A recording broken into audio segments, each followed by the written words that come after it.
Disclaimer. Before I begin, I do want to inform you that I go hard and real with what I'm about to say on this episode. If you cannot handle the truth, my sense of humor, sarcasm, and explicit language, then I advise you to not listen. This episode will contain words that may be triggering and may have graphic details, so listen per your description.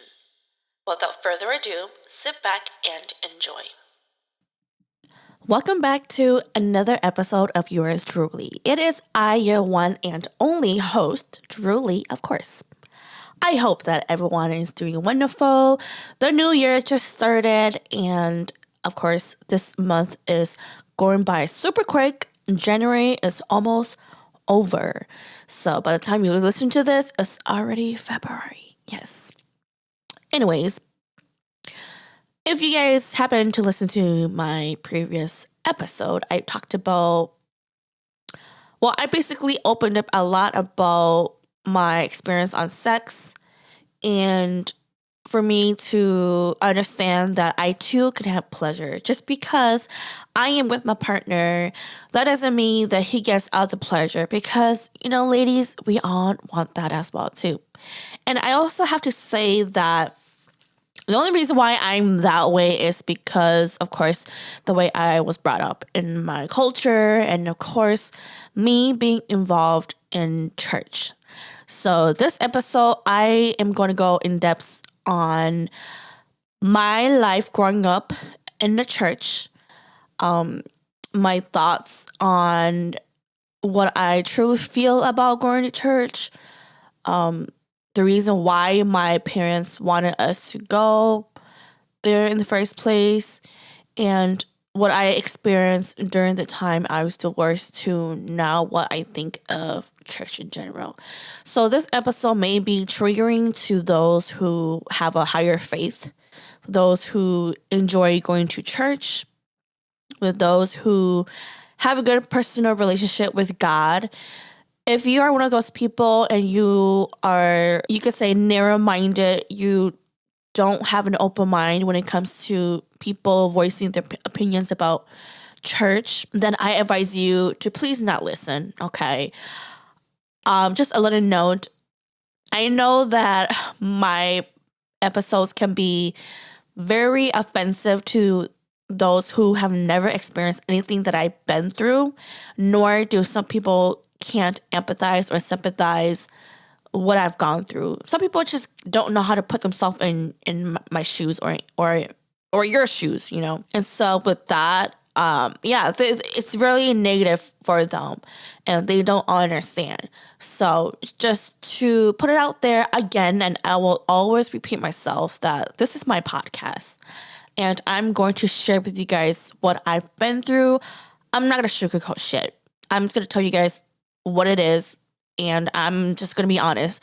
And this is reality. This is real life shit that happens. And if, like I mentioned in my disclaimer, if you cannot handle anything that I have to say in all of my episodes, do not listen.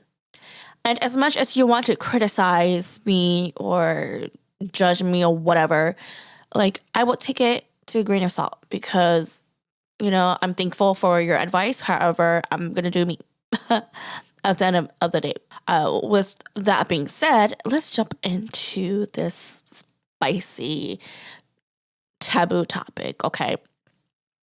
Now, like I mentioned to you guys in the beginning of my episode, I kind of give you guys a glimpse of how I grew up or where I grew up. And I mentioned that I grew up going to church. I grew up learning about God, reading the Bible, going to church every weekend.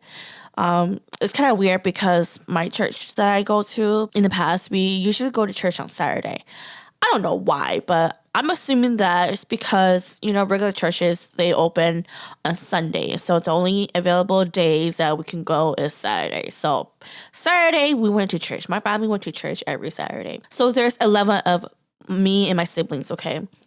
And as we got older, none of my siblings went to church, and it was just only me and my younger brother that were the only two left standing. And I chose to just continue to go to church just because I enjoyed building that relationship with God and craving more to what life has to offer me. Now, I'm not saying that, I was a hardcore, narrow-minded Christian believer or whatever you want to call it. Like I wasn't so strict, but I do have to say that, I enjoy being together with other youth and discussing about God and building a relationship with Him, and just being able to surround myself with others who also crave God's love and learning more about God and basically just, creating that relationship with Him. But at the same time, although I was involved in a church, like I was the music coordinator at one point, I was the youth president, youth treasurer. I played the piano for the church. I led service. I even sang in church. Did all of that.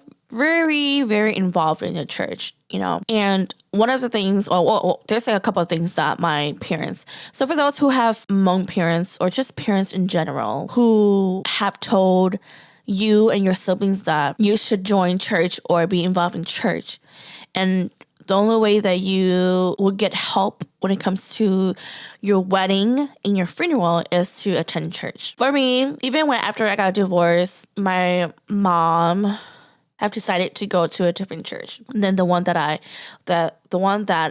my dad usually goes to. And she called me one day and she asked me to see if I will allow her to put my name under the church, to be a church member. And I told my mom that I don't mind if you put my name down. However, just know that I'm not going to come to church. And then, of course, typical Hmong parents, my mom was like, well, you have to come to church. Because what if you die? Who's going to bury you? Who's going to lead the funerals and stuff? And I told my mom that, well, when I die, I would not know who's going to do all that stuff, and I wouldn't give a shit no more. And so my thinking was that, so in order for me to have help, I have to go to church just so that they can help me if I die. And I was against it. And, I did argue with my mom a little bit, but I was like, whatever. Like, if you want to put my name in there, sure. But just letting you know, I'm not going to go to church. That's the end of it, And I have my reason why, okay? And I'll get to that, you guys. But, yeah, so that's what I did throughout my childhood, throughout college years. I was really into, very into church and very active and all that stuff, But at the same time, I also felt like I wanted more.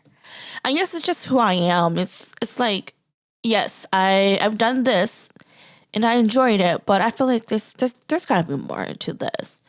Because I honestly feel like with me going to church and, being involved in all that, I just felt like it was like a second job that I have to go to, but without getting paid. And, like, I'm not saying that, I was tired of it. I mean, there were times I was tired of, leading service and going to church every week just to take on this role. And I just felt like I was missing something. I was craving and yearning for more than what I was expected to do while I was in church. It's like I wanted to deepen my faith, deepen my relationship with God, but I was just so focused on, okay, you gotta practice these songs, you gotta learn how to play these music so that it goes well with the songs and the music and whatnot.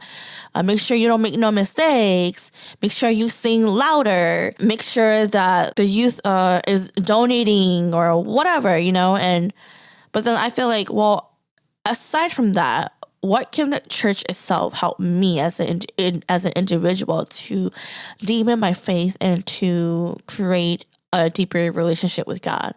And I felt like that was missing. Yes, of course, I continue to go to church and do what I have to do, but there were times where I just didn't want to go anymore because I just felt like I just went because this is what I needed to do, and that was it. But then the church itself wasn't benefiting me in my personal life and my personal journey to creating that everlasting relationship with God. And so there were a couple, I think during college years, I did kind of like stop going to church. And then I went back because I did miss having that fellowship with other youth and whatnot. And then when me and Lost Boy, got married and we started working together in the same company, and we started working third shift. And that's when I kind of stopped going to church.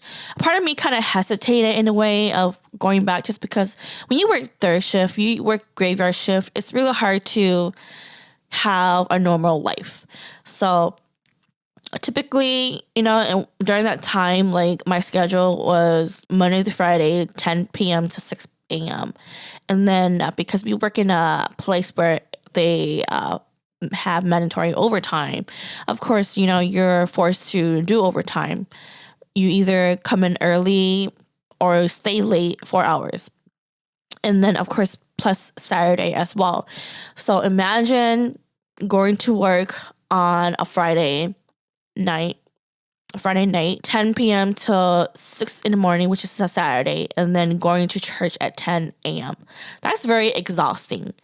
And because of our schedule, we just couldn't go, and we couldn't really be active as much because of that.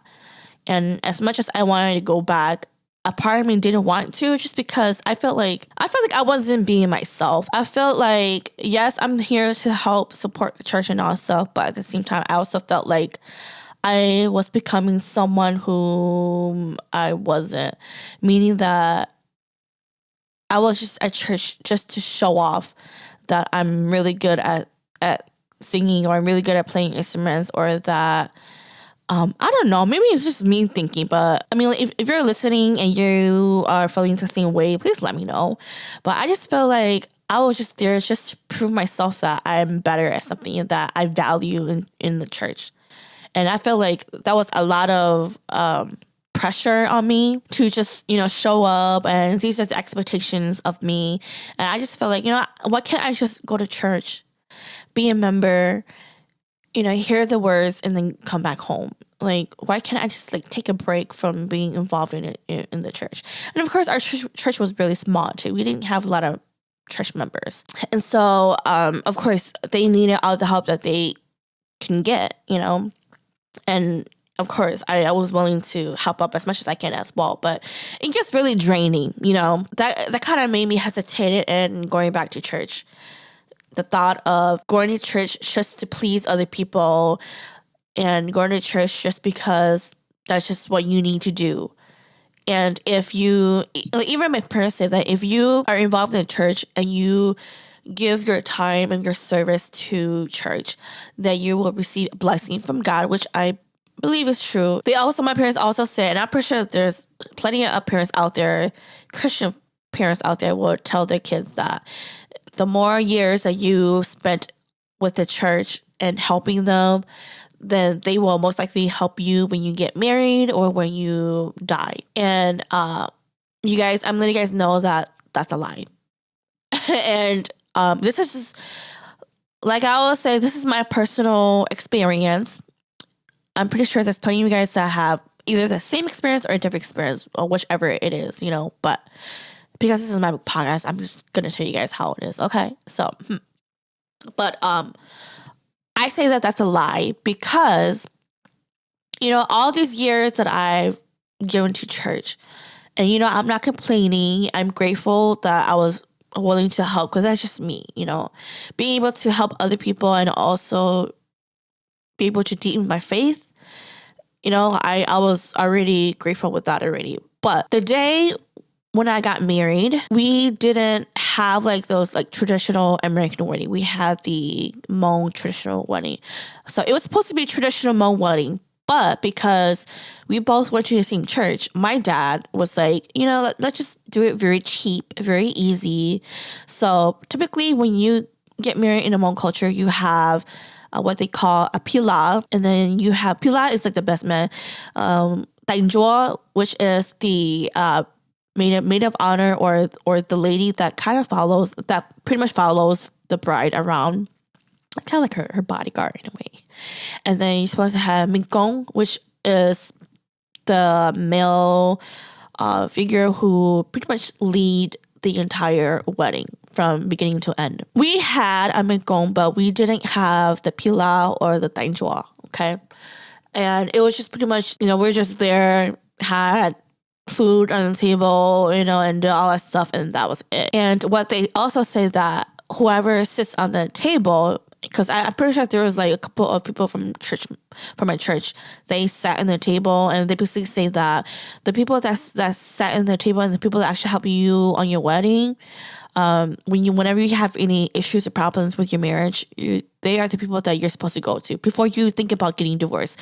They are the people that you should go to ask for help or whatever, right? Because again, if you still believe in the old traditional way, which is the shaman way, then mostly your side of the family will take care of the wedding. If you believe in the new traditional way, which is like going to church, then most likely your family will want the church to host or lead the wedding. So because we both went to church, then my dad decided that it's best just have the church people do it and not my Lee clan or Lee family take over the wedding. So during my Hmong wedding, the church members were the one that was in charge, and the people that sat on the table were the people that I was supposed to reach out to if something were to happen in our marriage. So fast forward, when I went through the divorce, I talked to my dad about this too, because again, I don't know jack shit about the process and all stuff. And my dad didn't do a very good job of helping me at all. He was just more like a waiting game where like, oh, I'm waiting for the other side of the family to contact us. And he wanted me to contact the people that sat on the table during my wedding. And I did that, but they didn't pick up, and so it made me feel like, then what's the point of going to church and giving your time or service to help the church, but when you are in your lowest and you need the help, they're not there to help you. And again, you guys, I'm not really close to my Lee side of the family. I'm more close to the church members because my dad just wanted us to be close to the church members, and they were like family to me already. And honestly, you guys, I am mad at the church people, and that's why I refuse to go back to church, specifically Hmong churches, because, they embed all of these things in our head, telling us that, the more involved you're in the church, then, most likely they will help you. But I feel like when you are in the verge of getting divorced or when you have marital issues, nobody is there to help you figure that shit out. Unless your dad's a pastor, unless your dad is a board member, or unless your parents give a shit about their kids, then of course, yes, they'll do something about it. But in my situation, my dad wasn't a pastor. He wasn't any of the board members.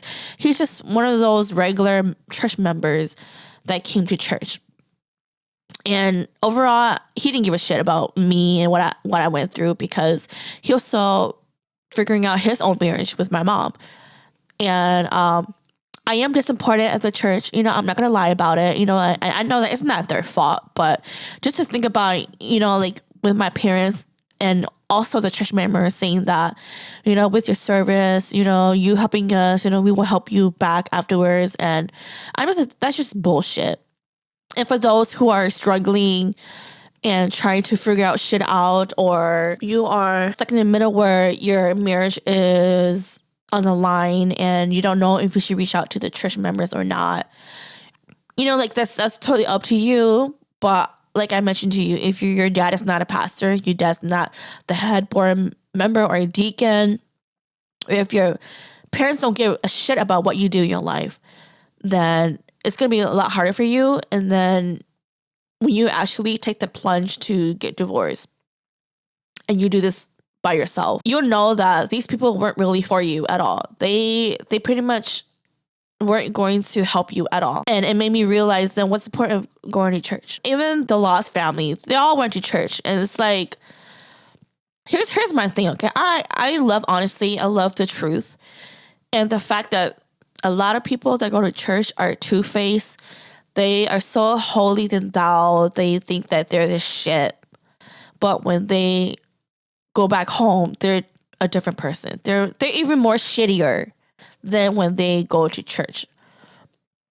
And yes, for those who are listening and you get triggered, I'm speaking the motherfucking truth, okay? That's the problem that I have, is that, I crave a lot more, and I want to live my life the same way as I will live my life going to church or not. But how can I do that when people that I know before are just so two-faced? That's just one of the reasons why I don't like going to Hmong church, because they say that, they're there to support you and all that stuff. But I'm telling you guys, when it really comes to like you wanting to get divorced or cheating scandals and all that stuff, people cover shit up. People tell their daughters to stay, be patient. They don't really preach anything about marriage, or their audience that they preach is towards older generation. Maybe it's different now. I mean, it's been a while since I've been in church, but in my past, in my personal life, during the time I went to church, the pastors didn't really teach us or teach me as a young adult to get ready for marriage or for adulthood or whatever, And again, at the end of the day, I don't blame them, but at the same time, it's kind of like you wish that they would have helped you in any ways, And like I mentioned, I am very upset, more disappointed that, these were the people that I grew up in, that I consider them as family. And when I went through all of that, nobody was there. Even pastor wasn't there. Not once has any of them reached out to me personally about, me going through all of this. And if pastor hears this, oh well. I have nothing against anybody. It's just the fact that if you're going to say one thing, fucking do it. Like, don't just say that, we're gonna help you with this and that, but in the end, when it does happen, you turn your eyes the other way. Yeah, that's pretty much my experience with the church. I honestly feel like I'm just too real for church. And there's like so many like topics, like so many taboo topics that church don't want to cover. Like if you were to go to a Hmong church, they're not going to talk about sex, safe sex. They're not going to talk about how can you prevent me from masturbating? How can you prevent me from watching porn? Because these are the things that, it's taboo, and they don't recommend, or they don't want you to get yourself into, because when you masturbate, you're pretty much sinning against God. When you watch porn, you're pretty much sinning against God.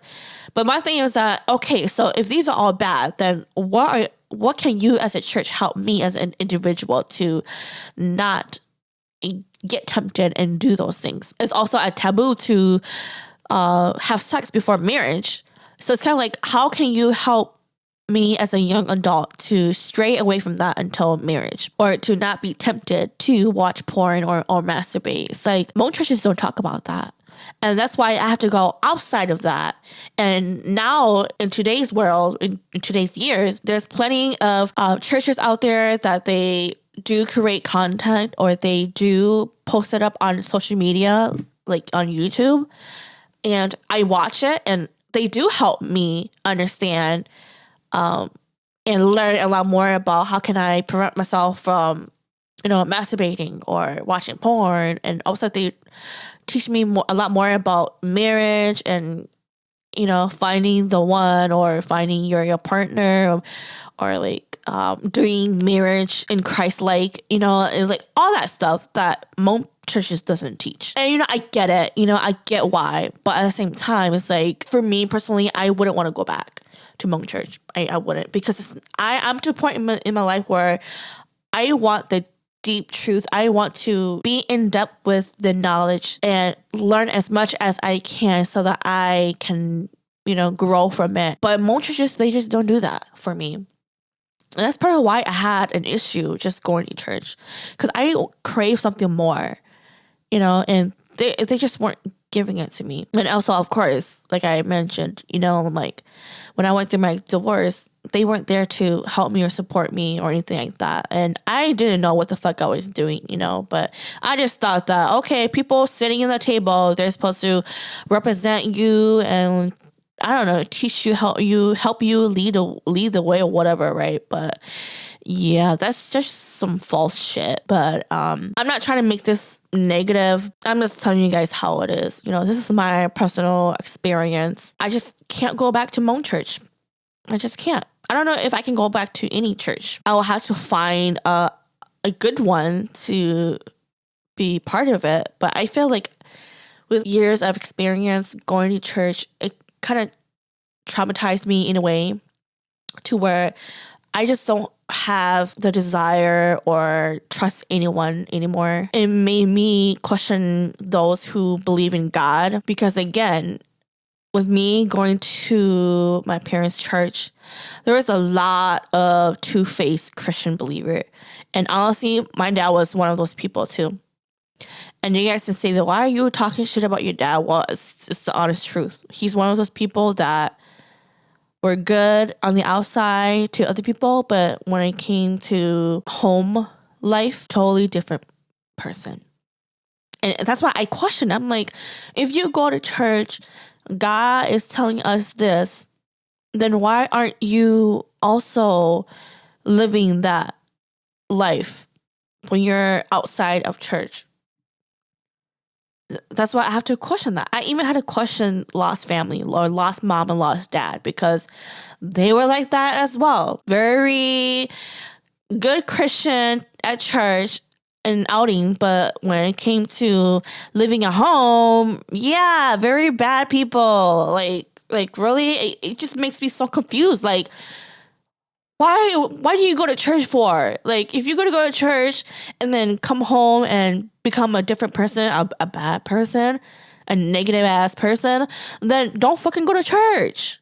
Like, you're contradicting yourself. That's the problem that I have. I don't know, you guys, but like I would do have to say that with that traumatizing experience that I have with church people and along with my divorce, knowing that when you hit your bottom, you'll know who will actually be there for you.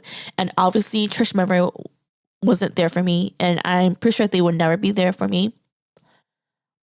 Same with my dad as well. Will never be there for me.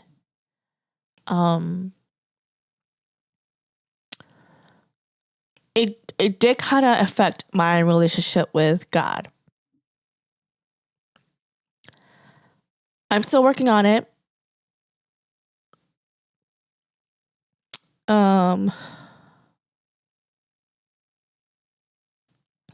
Honestly, I am kind of afraid to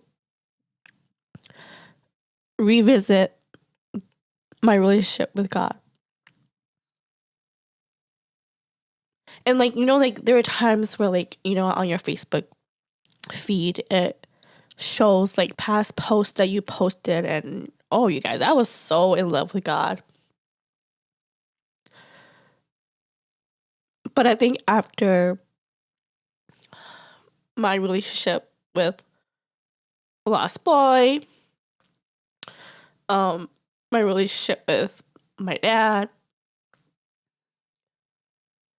being a part of the church, to after divorce, things going south, and me going back to my 20-year-old self, to the time when I was so in love with God, and like I yearn and crave for his love.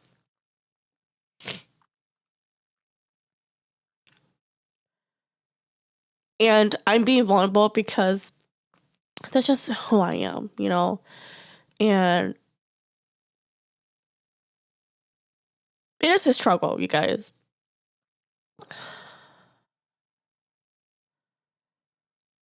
It's just one of those things that you go through in life.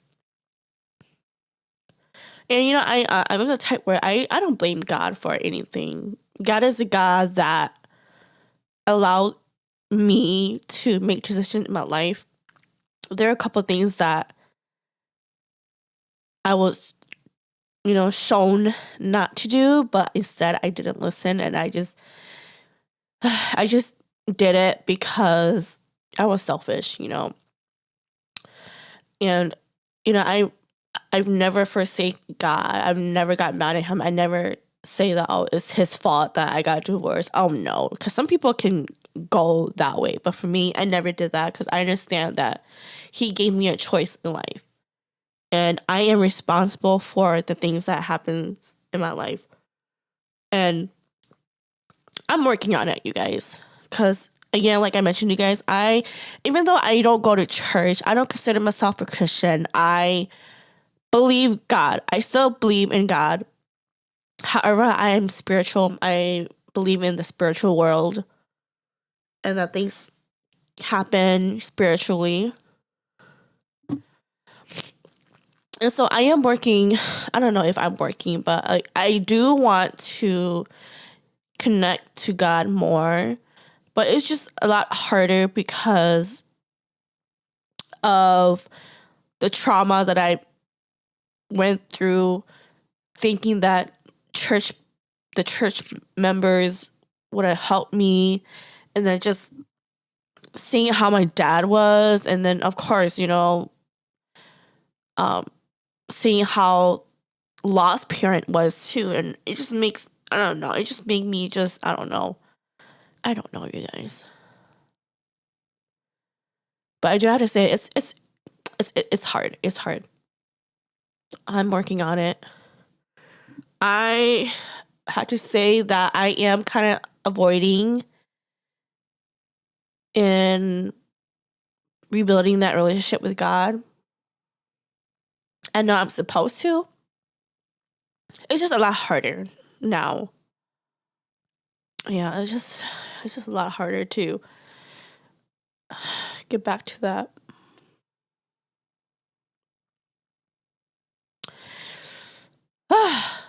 I didn't think that I was gonna cry on this episode, but for those who happen to, I don't know, fall off of their relationship with God, just know that you're not the only one that's going through it. Because I know deep down God loves me.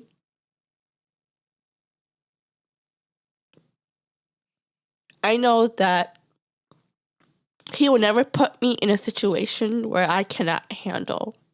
And me going through what I went through, maybe I was supposed to. Because God knew from the beginning that I could handle it. And now it's up to me as an individual to seek him again. But like I said, you guys, I am working on it. I just haven't gotten the chance to actually do anything about it. And I am afraid. I am scared.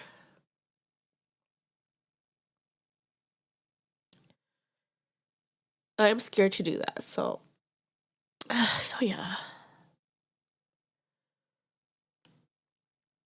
But overall, that is all that I have to say on this episode. I don't know how long it is, but for those who have listened all the way, thank you so much. I know I may sound very negative and very strong and honest and truthful in the beginning of my episode, but if you have listened all the way towards the end, I thank you so much. There's a lot more topics that I want to talk about, so always stay tuned. And as always, I thank each and every one of you for, listening, giving me criticism, good or bad. I take all of them. And for always supporting me and just, tuning in as always. But yes, let me just end this episode before I start crying a fucking river. But other than that, thank you so much again for tuning in. And as always, I will see you guys on the next episode. Bye.